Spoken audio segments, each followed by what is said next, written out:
రాష్ట్రానికి భారీ పెట్టుబడులే లక్ష్యంగా CM Revanth Reddy Singapore tour కొనసాగుతోంది. STT global data centres Telangana ప్రభుత్వంతో 3,500 కోట్ల రూపాయలతో పెట్టుబడి పెట్టడానికి ఒప్పందం కుదుర్చుకుంది. డేటా సెంటర్ సొల్యూషన్స్ యొక్క ప్రముఖ ప్రొవైడర్ అయిన STT global data centres India private limited హైదరాబాద్లోని ముచ్చెర్లలో అత్యాధునిక డేటా సెంటర్ క్యాంపస్ ను స్థాపించడానికి తెలంగాణ ప్రభుత్వంతో అవగాహన ఒప్పందం చేసుకుంది.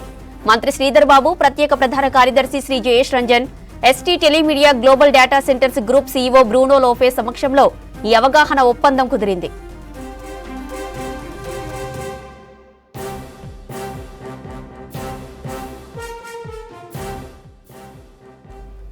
రాబోయే అత్యాధునిక AI ready data center campus 100 megawatts వరకు లక్ష్య సామర్థ్యంతో అత్యాధునిక సాంకేతికతలను కలిగి ఉంటుంది. అలాగే భవిష్యత్తు వృద్ధికి తగినంత స్టెబిలిటీని కలిగి ఉంటుంది. ఇది దేశంలోని అతిపెద్ద డేటా సెంటర్ ప్రాజెక్టులలో ఒకటిగా మారనుందని మంత్రి శ్రీధర్ బాబు తెలిపారు.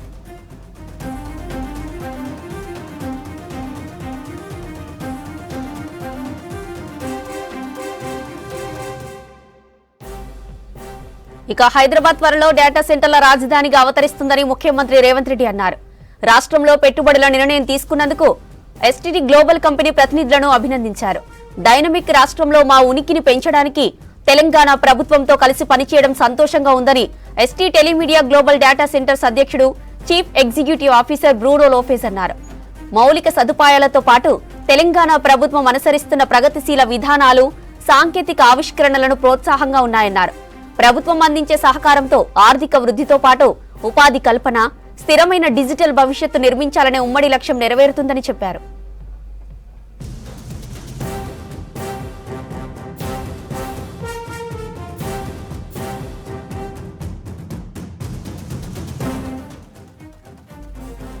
ప్రస్తుతం ఈ కంపెనీ హైదరాబాద్ లోని హైటెక్ సిటీలో డేటా సెంటర్ ను నిర్వహిస్తోంది. కొత్త క్యాంపస్ ఏర్పాటుతో కంపెనీ కార్యకలాపాలను విస్తరించనుంది. ఈ కంపెనీ 10 ఏండ్లలో మన దేశంలో 1 గిగావాట్ సామర్థ్యానికి విస్తరించాలనే భవిష్యత్తు లక్ష్యంతో తెలంగాణలో పెట్టుబడులు పెడుతుంది. దశాబ్దంలో ఈ కంపెనీ దాదాపు $3.2 బిలియన్ పెట్టుబడులు పెడుతుందని అంచనా.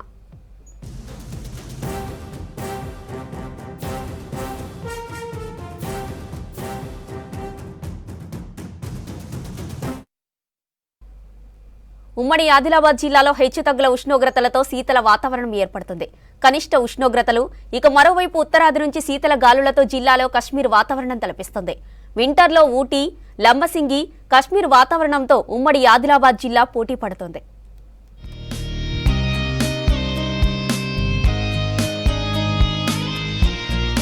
ఉమ్మడి ఆదిలాబాద్ జిల్లాలో చలికాలం సాధారణంగా 32 డిగ్రీల వరకు గరిష్ట ఉష్ణోగ్రతలు నమోదవుతాయి. కనిష్ట ఉష్ణోగ్రతలు 14 డిగ్రీల వరకు రికార్డవుతాయి. ఆదిలాబాద్ జిల్లాలో 3.5 డిగ్రీల కనిష్ట ఉష్ణోగ్రతలు నమోదైన పరిస్థితులున్నాయి. ఈసారి అక్టోబర్ చివరి వారం నుంచి కనిష్ట ఉష్ణోగ్రతలు పడిపోతున్నాయి. ఈ నెల 15న 4.7 డిగ్రీల కనిష్ట ఉష్ణోగ్రతలు నమోదయ్యాయి. చలికాలం వచ్చిందంటే విపరీతమైన వణుకులు మొదలైతాయి ఇక్కడ. ఎందుకంటే కాశ్మీరంలో ఎంత చలి అయితే ఉంటుందో మన ఉత్తర తెలంగాణలో కూడా అంతే చలి ఉంటుంది. దీన్ని ఉత్తర కాశ్మీరం అని కూడా అంటారు. ఎందుకంటే కాశ్మీర్లో చల్లగాలులు ఏ రకంగా వచ్చి మనుషులందరూ కూడా బయటకు రాకుండా చేస్తాయో ఆదిలాబాద్ ప్రాంతంలో కూడా అట్లాంటి వాతావరణం మనకు మాఘమాసము మధ్యలో పుష్యమాసంలో విపరీతంగా ఉంటుంది. పుష్యమాసం ప్రారంభమైంది. దీన్ని ఇప్పలి ధర కూడా అంటారు. ఉదయం 5 గంటల నుంచి 6 గంటల ప్రాంతంలో చూసినట్లయితే పూర్తిగా దట్టమైన పొగలు గమ్ముకొని అసలు రాకపోకలే కాదు ఒకరికొకరు కూడా కనిపించినటువంటి వాతావరణం మనకు కనిపిస్తుంటుంది. ఈ వాతావరణాన్ని మరి చాలా ఎంజాయ్ చేసుకునేటటువంటి పరిస్థితి ఇవాళ ఆదిలాబాద్ జిల్లా కేంద్రంలో ఉంటుంది మిత్రులారా. అందుకంటే పర్యాటకులు కూడా చాలామంది ఆదిలాబాదు ఉమ్మడి జిల్లాని మరి పర్యాటక కేంద్రంగా కూడా మరి ప్రభుత్వం ఆలోచించాలని చెప్పేసి ఇక్కడ ఉన్నటువంటి జలపాతాలు ఏవైతే ఉన్నాయో వాటిని ఇంకా అభివృద్ధి చేస్తే మరి పర్యాటక కేంద్రం కూడా మరి ఉమ్మడి ఆదిలాబాద్ జిల్లా కేంద్రం అభివృద్ధి చెందేటటువంటి అవకాశం ఉంటుందని. హైవే ప్రాంతం గుండా వెళ్ళినట్లయితే మరి చక్కటి వాతావరణం ఆదిలాబాదు మరి ఉమ్మడి జిల్లాలో ఉంటుంది. ఇక్కడ ఉన్నటువంటి ప్రజలందరూ కూడా ఈ వాతావరణానికి అలవాటు పడి చాలా ఎంజాయ్ చేసేటటువంటి అవకాశం ఉంటుందని చెప్పేసి తెలియజేస్తా ఉన్నాను. 6 రోజుల పాటు 6.7 డిగ్రీల కనిష్ట ఉష్ణోగ్రతలు రికార్డ్ అయ్యాయి. గత 4 రోజులుగా 12.8 నుంచి 15.2 డిగ్రీల కనిష్ట ఉష్ణోగ్రతలు నమోదయ్యాయి. 29 నుంచి 31 డిగ్రీల వరకు గరిష్ట ఉష్ణోగ్రతలు రికార్డయ్యాయి. దీంతో ఉమ్మడి జిల్లాలో ఒక్కసారిగా వాతావరణంలో మార్పులు చోటు చేసుకున్నాయి.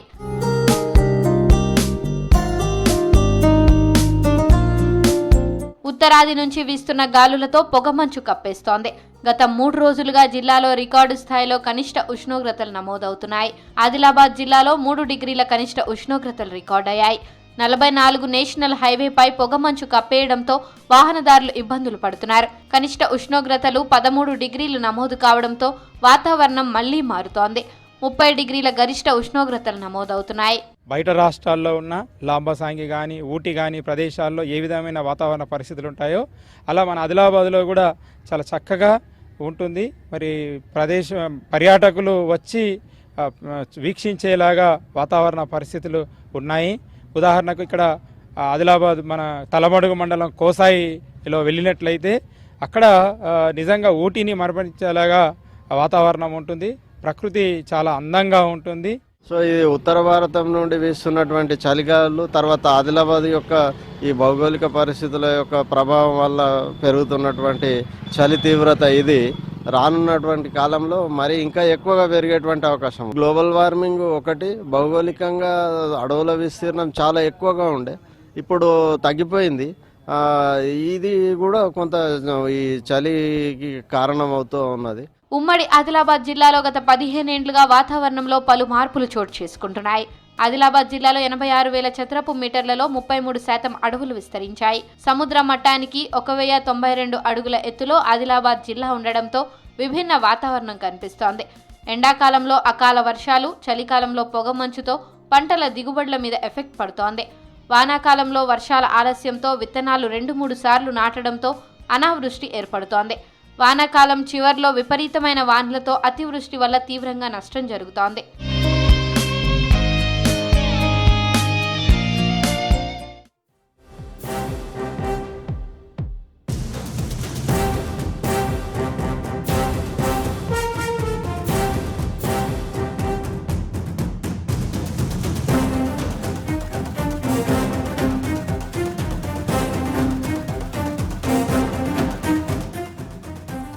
రేషన్ కార్డులపై సివిల్ సప్లై శాఖ మంత్రి ఉత్తమ్ కుమార్ రెడ్డి కీలక వ్యాఖ్యలు చేశారు.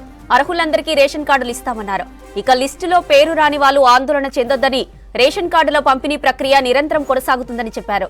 లిస్టులో పేరు లేని వారు మళ్లీ గ్రామ సభల్లో దరఖాస్తు చేసుకోవచ్చని సూచించారు. చివరి అర్హుడికి అందే వరకు రేషన్ కార్డుల జారీ ఉంటుందని చెప్పారు.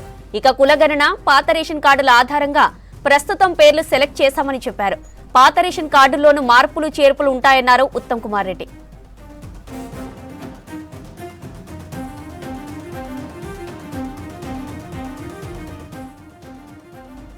రేషన్ కార్డులపై సివిల్ సప్లై శాఖ మంత్రి ఉత్తమ్ కుమార్ రెడ్డి కీలక వ్యాఖ్యలు చేశారు.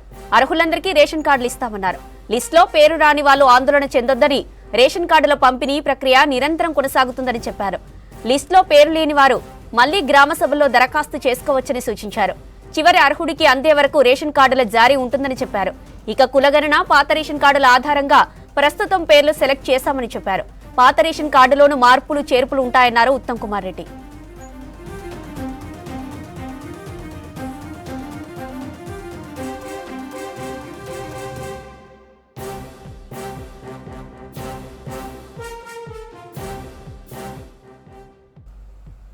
రేషన్ కార్డులపై సివిల్ సప్లై శాఖ మంత్రి ఉత్తమ్ కుమార్ రెడ్డి కీలక వ్యాఖ్యలు చేశారు. అర్హులందరికీ రేషన్ కార్డులు ఇస్తామన్నారు. లిస్టులో పేరు రాని వాళ్లు ఆందోళన చెందొద్దని, రేషన్ కార్డుల పంపిణీ ప్రక్రియ నిరంతరం కొనసాగుతుందని చెప్పారు. లిస్టులో పేరు లేని వారు మళ్లీ గ్రామ సభల్లో దరఖాస్తు చేసుకోవచ్చని సూచించారు. చివరి అర్హుడికి అందే వరకు రేషన్ కార్డుల జారీ ఉంటుందని చెప్పారు. ఇక కులగణన, పాత రేషన్ కార్డుల ఆధారంగా ప్రస్తుతం పేర్లు సెలెక్ట్ చేశామని చెప్పారు. పాత రేషన్ కార్డులోనూ మార్పులు చేర్పులు ఉంటాయన్నారు మంత్రి ఉత్తమ్ కుమార్ రెడ్డి.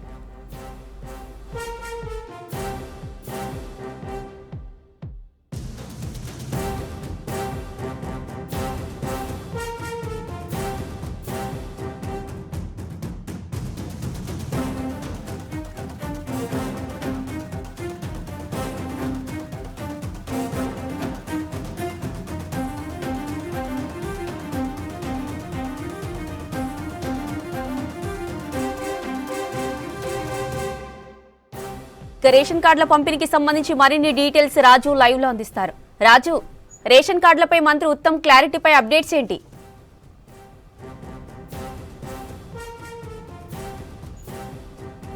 థ్యాంక్ యూ జ్యోతి. తెలంగాణ రాష్ట్రంలో కొత్త రేషన్ కార్డుల పంపిణీకి సంబంధించిన కసరత్తు జరుగుతుంది. రాష్ట్ర ప్రభుత్వం ఇప్పటికే తెల్ల రేషన్ కార్డు కావాల్సిన ఎవరైతే ఉన్నారో వాళ్ళు దరఖాస్తు చేసుకోమని గతంలో చెప్పడంతో అభయాసం సంబంధించిన ప్రజాపాలనలో భాగంగా అభయాసం కింద చాలామంది దరఖాస్తు చేసుకున్నారు. అదేవిధంగా కులగణన సమయంలో కూడా చాలామంది రేషన్ కార్డులు లేవని కూడా దరఖాస్తు చేసుకున్నారు. ఇక తెలంగాణ రాష్ట్రం ఏర్పడినప్పటి నుంచి బీఆర్ఎస్ హయాంలో 10 ఏళ్ల పాటు తెలంగాణలో రేషన్ కార్డు కొత్త రేషన్ కార్డు ఇవ్వలేదు. లక్షలాది మంది కూడా దరఖాస్తులు చేసుకున్నారు. అయితే ఈ నెల 16 నుండి రాష్ట్ర ప్రభుత్వం ఇంటింటి సర్వే నిర్వహించింది. ఆ దరఖాస్తులు చేసుకున్న వారి ఇంటింటికి వెళ్ళి అధికారులు సర్వే నిర్వహిస్తున్నారు. జిల్లా స్థాయిలో జిల్లా కలెక్టర్లు, అదేవిధంగా జిహెచ్ఎంసీ పరిధిలో జిహెచ్ఎంసీ కమిషనర్, అదేవిధంగా మండల స్థాయిలో ఎంపీడీఓలు, దాంతోపాటు మున్సిపాలిటీలలో మున్సిపల్ కమిషనర్లు వాటికి సంబంధించిన ఇన్ఛార్జ్ బాధ్యతలు తీసుకున్నారు. కింది స్థాయి అధికారులతో డోర్ టు డోర్ సర్వే నిర్వహించి అర్హులకే రేషన్ కార్డు ఇవ్వాలనే ఒక సర్వే అయితే కొనసాగుతుంది. ఇదే సమయంలో చాలామంది రేషన్ కార్డు లబ్ధిదారులు ఆందోళన చెందుతున్నారు. ఎందుకంటే సర్వేకు ఇంటింటికి వెళ్ళి సర్వే చేస్తున్న సమయంలో తమ పేర్లు లేవని ఆందోళన చెందుతున్నారు. తమకు రేషన్ కార్డు రాదేమోనని ఒక భయాందోళనకు గురవుతున్నారు. ఇలాంటి సమయంలో పౌర సరఫరాల శాఖ మంత్రిగా ఉన్న ఉత్తమ్ కుమార్ రెడ్డి కొద్దిసేపటి క్రితం ఒక క్లారిటీ ఇచ్చారు. రేషన్ కార్డుల ప్రక్రియ అనేది నిరంతరంగా కొనసాగుతుంది. ఇవాళ లిస్టులో పేర్లు లేనంత మాత్రాన వాళ్ళకు రేషన్ కార్డు రాదు అనేది ఒక ఆందోళన చెందాల్సిన అవసరం లేదని ఒక క్లారిటీ ఇచ్చారు. ప్రజెంట్ ఏదైతే కులగణనకు సంబంధించిన సర్వే ఆధారంగా కావచ్చు, గతంలో కొంతమంది అప్లై చేసుకున్న వాళ్ళు ఎవరైతే ఉన్నారో వాళ్ళ పేర్లే ఆ జాబితాలో ఉన్నట్లు స్పష్టం చేశారు. మిగతా వాళ్ళ పేర్లతో కూడా మరొక జాబితా ఉంటే అది కూడా తర్వాత వస్తుంది. ఒకవేళ నమోదు చేసుకొని వాళ్ళు ఎవరైనా ఉన్నా ఇప్పుడు జాబితాలో వాళ్ళ పేరు లేకపోయినప్పటికీ కూడా గ్రామ సభల్లో కూడా మరొకసారి దరఖాస్తు చేసుకోవచ్చు. ప్రతి అర్హుడికి ఏదైతే తెల్ల రేషన్ కార్డు ఎవరైతే అర్హులు ఉంటారో వాళ్ళందరికీ తప్పనిసరిగా రేషన్ కార్డు పంపిణీ జరుగుతుంది. ఈ నెల 26 నుంచి రేషన్ కార్డులు పంపిణీ చేయాలని రాష్ట్ర ప్రభుత్వం భావిస్తుంది. ఎందుకంటే గత 10 ఏళ్ల కాలం నుంచి తెలంగాణలో రేషన్ కార్డుల పంపిణీ జరగలేదు. గతంలో రేషన్ కార్డులు ఉన్న వాళ్ళకు పిల్లలు పుట్టారు, కుటుంబాలు కూడా వేరయ్యాయి, పెళ్ళిళ్ళు చేసుకున్నారు, వాళ్ళ పేర్లు కూడా కొత్తగా చేర్చలేదు. సో పాత కార్డులలో కూడా కొంతమంది అదనపు పేర్లను చేర్చాల్సి ఉంది కాబట్టి వాళ్ళు కూడా అప్లై చేసుకున్నారు. వాళ్ళకు సంబంధించిన పేర్లు యాడింగ్ ఉంటాయి. కొత్త రేషన్ కార్డుల పంపిణీ కూడా ఉండబోతుంది. ఈ జనవరి 26 నుంచి కొత్త రేషన్ కార్డుల ప్రక్రియ కొనసాగుతుంది కాబట్టి రేషన్ కార్డుల సంబంధించిన ఇంటింటి సర్వేలో ఎవరైనా పేర్లు లేకపోయినా వాళ్ళకు సంబంధించిన జాబితాలో వాళ్ళ సంబంధించిన డీటెయిల్స్ లేకపోయినా కూడా ఆందోళన చెందాల్సిన అవసరం లేదు. మరొకసారి దరఖాస్తు చేసుకోవచ్చు. దరఖాస్తు చేసుకున్న ప్రతి వారికి రేషన్ కార్డు ఇస్తాం. అంటే అర్హులైన వాళ్ళకందరికీ రేషన్ కార్డు ఇచ్చే ప్రక్రియ కొనసాగుతుంది. నిరంతరంగా ఈ ప్రక్రియ కొనసాగుతుందని ఉత్తమ్ కుమార్ రెడ్డి కొద్దిసేపటి క్రితం ఒక ప్రకటన చేశారు. సో తెలంగాణ రాష్ట్ర వ్యాప్తంగా ఎవరైనా అర్హులైన రేషన్ కార్డుకు అర్హులైన ఎవరైనా కూడా ఆందోళన చెందాల్సిన అవసరం లేదని కూడా స్పష్టం చేశారు. ప్రస్తుతం రాష్ట్రంలో 89.99 లక్షల రేషన్ కార్డు అంటే దాదాపు 90 లక్షల రేషన్స్ కార్డు ఉన్నాయి. మరొక 32 లక్షల కొత్త రేషన్స్ కార్డు కోసం కావచ్చు, యాడింగ్ సంబంధించిన కావచ్చు 32 లక్షల మంది అప్లై చేసుకున్నారు. అంటే అందులో 24 లక్షల వాళ్ళు తమ కుటుంబ సభ్యులను యాడ్ చేయాలని దరఖాస్తు చేసుకుంటే మరొక 8 లక్షల వాళ్ళు కొత్తగా రేషన్ కార్డు కావాలని దరఖాస్తు చేసుకున్నారు. కేవలం గ్రేటర్ హైదరాబాద్లోనే దాదాపు 5 లక్షల వరకు 5,30,000 వరకు కొత్త రేషన్ కార్డు కోసం దరఖాస్తు చేసుకున్నారు. సో ప్రతి కుటుంబానికి అర్హులైన ప్రతి కుటుంబానికి కొత్త రేషన్ కార్డు కావచ్చు, అదేవిధంగా రేషన్ కార్డు ఇస్తామని రాష్ట్ర ప్రభుత్వం చెప్తుంది. ప్రజెంటు ఈ రేషన్ కార్డు పంపిణీ కార్యక్రమం అనేది ఈ నెల 26 నుంచి మొదలు కాబోతుంది. ఈ నెల 16 నుండి 20 వరకు ఇంటింటి సర్వే ఉంటుంది. 21 నుండి 24 వరకు వార్డులలో ఆ జాబితాను అంటిస్తారు. అక్కడ ప్రజాభిప్రాయం మేరకు అర్హులను ఎంపిక చేస్తారు. 25 తారీఖు నాడు వెబ్సైట్లో పౌర సరఫరాల శాఖకు సంబంధించిన వెబ్సైట్లో అర్హుల జాబితాను ఎంటర్ చేశారు. 26 నుండి డిస్ట్రిబ్యూషన్ కార్యక్రమం ఉంటుంది. రాష్ట్ర ప్రభుత్వం కొత్త రేషన్ కార్డులను డిజిటల్ రూపంలో ప్రింట్ చేసి ఇవ్వాలని భావిస్తుంది. ఇప్పటికే ఆ ప్రక్రియ కూడా వేగవంతంగా కొనసాగుతుంది. పాత వారితో పాటు కొత్త వారికి ఈ నెల 26 నుంచి రేషన్ కార్డుల పంపిణీ ఉండబోతుంది. అది ఒక డిజిటల్ రూపంలో ఉండబోతుంది. దానికి సంబంధించిన కసరత్తు రాష్ట్ర ప్రభుత్వం ఇప్పటికీ మొదలుపెట్టింది. అంతేకాకుండా రేషన్ షాపుల నుంచి సన్నబియ్యం కూడా డిస్ట్రిబ్యూషన్ చేయాలని రాష్ట్ర ప్రభుత్వం ఒక నిర్ణయం తీసుకుంది. అంటే ఇప్పటి వరకు రేషన్ షాపులో దొడ్డు బియ్యమే డిస్ట్రిబ్యూషన్ చేశారు. అది చాలా వరకు లబ్ధిదారులు, అసలైన లబ్ధిదారులు రేషన్ షాప్లో వచ్చే దొడ్డు బియ్యం తినలేక చాలా ఇబ్బంది పడుతున్నారు. అయితే ఎవరికైనా నిరుపేదలు ఎవరైతే ఉన్నారో వాళ్ళందరికీ సన్నబియ్యం ఇవ్వాలని రాష్ట్ర ప్రభుత్వం భావిస్తుంది. సన్నబియ్యం డిస్ట్రిబ్యూషన్ చేస్తుంది. సో రేషన్ కార్డుల లబ్ధిదారులకు రేషన్ షాపుల ద్వారా రేషన్ కార్డుదారులకు సన్నబియ్యం ఇవ్వాలని చూస్తుంది. సో రాష్ట్ర ప్రభుత్వం రేషన్ కార్డులను ఒక పారదర్శకంగా పంపిణీ చేయాలని భావిస్తుంది. అందులో భాగంగా ఈ కసరత్తు కొనసాగుతుంది.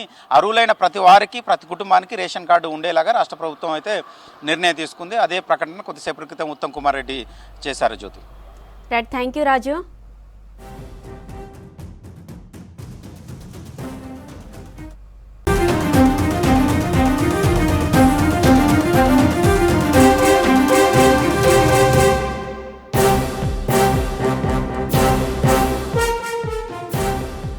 ఫార్ములా ఈ కార్ రేస్ కేసులో ఏసీబీ ఆఫీసులో ఎస్ నెక్జియన్ కంపెనీ ప్రతినిధుల విచారణ ముగిసింది. 3 గంటలకు పైగా ఎస్ నెక్జియన్ కంపెనీ ప్రతినిధులను విచారించారు ఏసీబీ అధికారులు. కార్ రేస్ సీజన్ 9 తర్వాత ఒప్పందం నుంచి ఎందుకు తప్పుకున్నారనే కోణంలో ఏసీబీ అధికారులు ప్రశ్నించినట్లు సమాచారం. ఎస్ నెక్జియన్ కంపెనీ కీలక డాక్యుమెంట్ల ఆధారంగా విచారణ జరిపినట్లు తెలుస్తోంది. ఇక ఇదే కేసులో ఇప్పటికే మాజీ మంత్రి కేటీఆర్, ఏసీబీ, ఈడీ విచారణ ఎదుర్కొన్నారు.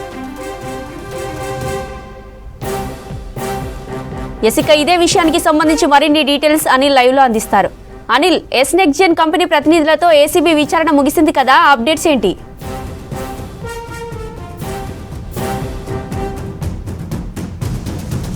థ్యాంక్ యూ జ్యోతి.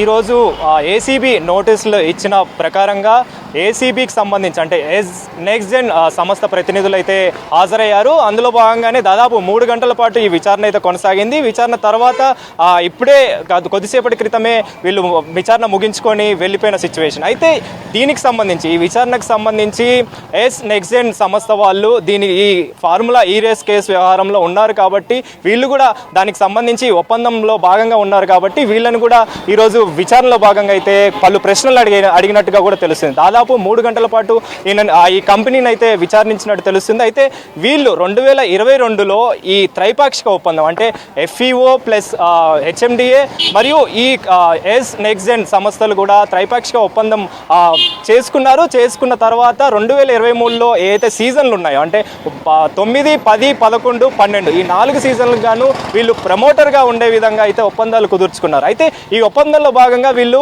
ఈ 4 సీజన్లో ఉండాల్సి ఉంటుంది. ఈ ప్రమోషన్కి సంబంధించి ప్రమోట్ చేయాల్సి ఉంటుంది. కానీ ఏదైతే మొదటి విడత ఉందో అంటే ఫస్ట్ సీజన్ ఉందో ఫస్ట్ సీజన్ అయిన వెంటనే వీళ్ళు 30 కోట్లు ఒప్పందం ప్రకారం 3 విడతల్లో భాగంగా 30 కోట్లు చెల్లించారు. చెల్లించిన వెంటనే వీళ్ళు మొదటి సీజన్ తర్వాత పక్కకి వైదొలిగిన సిచ్యువేషన్. అంటే ఈ పక్కకి జరిగిన తర్వాత ఆ తర్వాత ఈ ఏదైతే నెక్స్ట్జెన్ సంబంధించి సంస్థ ఈ పక్కకి ఎందుకు వైదొలిగారనే విషయంలో కూడా ఆరా తీసిన సిచ్యువేషన్. అదేవిధంగా ఈ స్పోర్ట్కి కూడా అవగాహన లేని విధంగా ఉన్న సిచ్యువేషన్లో వీళ్ళని ఎలా తీసుకున్నారు అంటే ఈ కంపెనీకి ఏ విధంగా అవకాశాలు ఇచ్చారు, ఏ విధంగా వీళ్ళకి ఆదేశాలు జారీ చేశారనే విధంగా కేటీఆర్కి సంబంధించి అంటే కేటీఆర్ని ఇప్పటికే విచారణ చేశారు. ఆ విచారణలో భాగంగా అసలు ఈ ఒప్పందం కుదుర్చుకోవడానికి ఈ కంపెనీలు అసలు ఎలాంటి ఎక్స్పీరియన్స్ లేని అంటే స్పోర్ట్స్లో ఎలాంటి ఎక్స్పీరియన్స్ లేని వాళ్ళకి ఈ కంపెనీల్లో భాగంగా అంటే ఈ ఒప్పందంలో భాగంగా వీళ్ళని ఎలా చేర్చుకున్నారనే విషయం పైన కూడా వీళ్ళు ఆరా తీసినట్టుగా కూడా తెలుస్తుంది. అయితే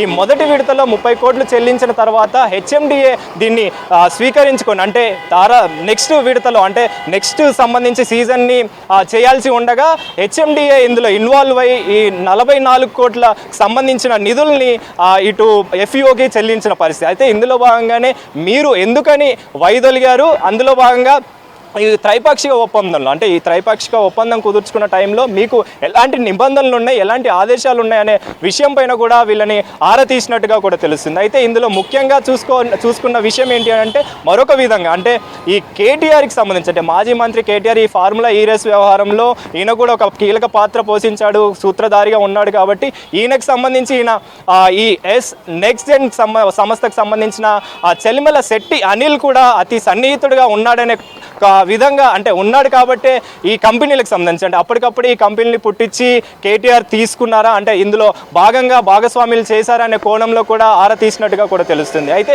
ఇందుకు సంబంధించి ఇప్పటికే ఏసీబీ విచారణ అయితే ఇటు కేటీఆర్ని చేసింది, అదేవిధంగా మాజీ ఐఏఎస్ అరవింద్ కుమార్ని కూడా చేసింది, బిఎల్ఎన్ రెడ్డిని కూడా చేసింది. అయితే ఈరోజు ప్రస్తుతం అంటే ఇప్పటికే విచారణ ముగిసింది. ఈరోజు ఈ కంపెనీకి సంబంధించి వీళ్ళ ఆదేశాల మేరకు అంటే వీళ్ళు ఇచ్చిన విచారణకు సంబంధించి ఈ విచారణలో భాగంగా స్టేట్మెంట్ని రికార్డ్ చేశారు కాబట్టి వాళ్ళ విచారణకు అంటే ఆ విచారణ స్టేట్మెంట్ని ఆధారంగా తీసుకొని ఈరోజు ఈ కంపెనీని కూడా ఆరా తీసినట్టుగా కూడా తెలుస్తుంది. అయితే వీళ్ళని బేస్ చేసుకొని నెక్స్ట్ మళ్ళీ అంటే మిగతా బిఎల్ఎన్ రెడ్డి కావచ్చు, అరవింద్ కుమార్ కావచ్చు, కేటీఆర్ని కావచ్చు పిలిచే అవకాశం ఉందా అనే విషయంలో కూడా అనే కోణంలో కూడా ప్రజెంట్ అయితే ఆరా తీస్తున్నారని తెలుస్తుంది. అయితే మొత్తానికైతే ఈ ఏసీబీ విచారణలో భాగంగా ఈరోజు నెక్స్ట్ జెన్ సంబంధించి 30 కోట్లు కట్టిన తర్వాత 44 కోట్లు హెచ్ఎండిఏ కట్టింది. 44 కోట్లు కట్టిన తర్వాత ఈ ప్రభుత్వ నిధుల ఉల్లంఘన కింద ఆరోపణలు ఉండడంతో 8 కోట్లు వీళ్ళకి పెనాల్టీ పడింది. అంటే ప్రభుత్వం పరంగా వీళ్ళకి పెనాల్టీ పడడంతో ఏసీబీ అయితే ఇదే కోణంలో వీళ్ళని విచారించింది. అంటే వీళ్ళు అవినీతికి ఏ విధంగా పాల్పడ్డారో అసలు వీళ్ళ పాత్ర ఏ విధంగా ఉన్నదో దానిపైన కూడా ఆరా తీసినట్టుగా కూడా తెలుస్తుంది. జ్యోతి, thank you Anil.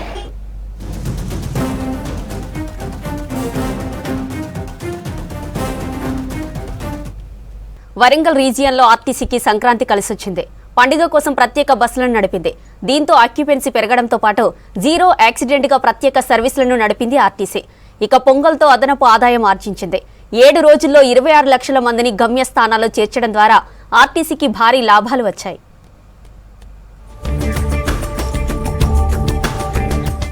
Warangal region పరిధిలో సంక్రాంతి పండుగ కోసం స్పెషల్ సర్వీస్ ఏర్పాటు చేసింది ఆర్టీసీ. ప్రయాణికుల రద్దీ దృష్ట్యా ప్రత్యేక బస్సులను నడిపించింది.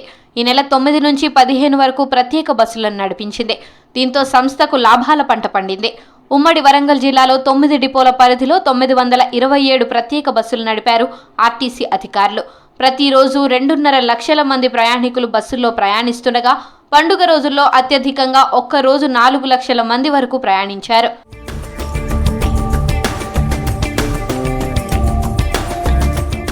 సంక్రాంతి పండుగకు 7 రోజుల్లో 26,61,000 కిలోమీటర్ల వరకు బస్సులు తిరిగాయి. మొత్తం 26,42,000 మంది ప్రయాణించగా ఫ్రీ జర్నీ ప్రయాణికులు 16,30,000 మంది ఉన్నారు. వీరి ద్వారా 7,60,00,000 ఆదాయం వచ్చింది. టికెట్ ఛార్జీలు చెల్లించి ప్రయాణం చేసిన వారితో 8,86,00,000 ఆదాయం సమకూరింది. సాధారణ రోజుల్లో రోజుకు 2 కోట్ల ఆదాయం వస్తుండగా 7 రోజుల్లో 16,47,00,000 ఆదాయం సమకూరింది.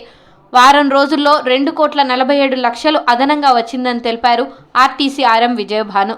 మేము చాలా చక్కగా మా కండక్టర్ డ్రైవర్స్, మా సూపర్వైజర్స్ ఆఫీసర్లు చాలా చక్కగా కోఆర్డినేటెడ్గా పనిచేసి దాదాపు రోజుకి 4 లక్షల మంది ప్యాసింజర్స్ని యావరేజ్గా క్లియర్ చేయడం జరిగింది.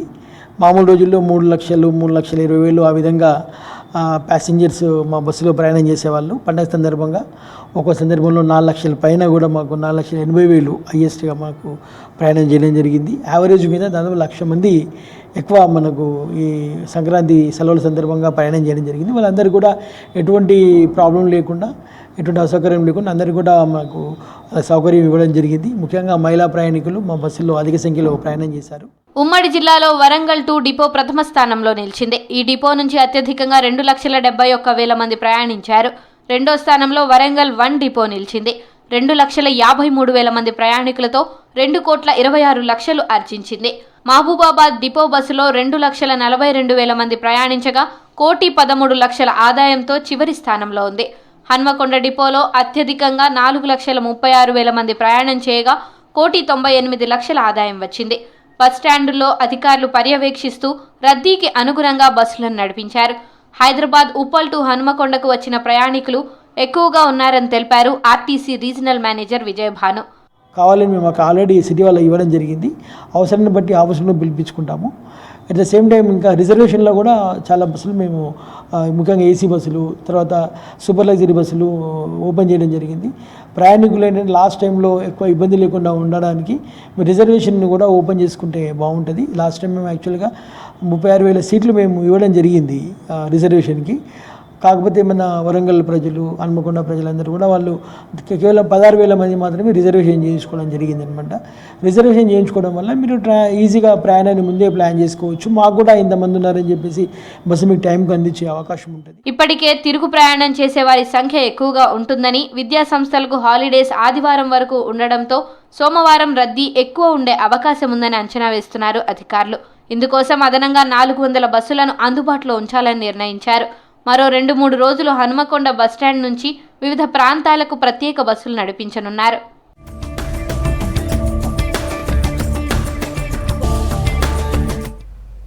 తను సాగు చేసుకున్న మొక్కజొన్న పంటను కాపాడుకోవడానికి ఓ రైతు వెరైటీగా ఆలోచించాడు. పెద్దపల్లి జిల్లా కాల్వ శ్రీరాంపూర్ మండలం పెద్దంపేట గ్రామానికి చెందిన శివకుమార్ ఎకరం భూమిలో మొక్కజొన్న పంట వేశాడు.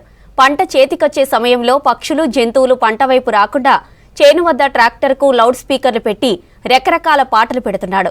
ఆ సౌండ్కి పక్షులు గాని, జంతువులు గాని ఆ ఛాయలకు రావడం లేదు. ట్రాక్టర్ ఉన్న రైతులు ఈ చిట్కాని ఉపయోగించుకోవాలని అంటున్నాడు శివకుమార్. కేవలం ట్రాక్టర్లో బ్యాటరీ ఖర్చు తప్ప ఇంకేం ఖర్చు లేదంటున్నాడు.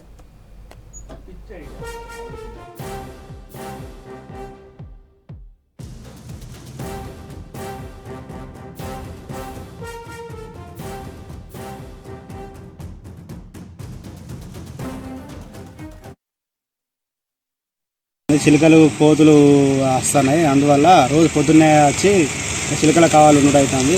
కోతుల ద్వారా మాకు ఇబ్బంది అవుతుంది కాబట్టి మా ట్రాక్టర్ తెచ్చి ఇక్కడ పెట్టుకొని సౌండ్ పెడుతున్నాము. కోతులు మేము ఎంత పోయి చేనుల లోపలికి పోయి తిరిగినా కూడా మాకు పేరుతలేవు. సౌండ్ పెడితే కొంచెం వెళ్ళిపోతున్నాయి. ట్రాక్టర్ తెచ్చి ఇక్కడ సౌండ్ పెడుతున్నాము. కోతులు కూడా ఇప్పుడు నాకు 10 రోజులు అవుతుంది. కోతులు కూడా ఈ వరకు ఏం రాలేదు. ఈ సౌండ్ పెట్టడం వల్ల పక్షులు, మన కోతులు, పందులు కూడా ఏం రావట్లేదు. ఈ సౌండ్ బాక్సుల వల్ల మాకు పంట కూడా కాపాడుకుంటున్నాము. మేము మంచిగా ఉంటుంది. ఇవి తెలంగాణ అప్డేట్.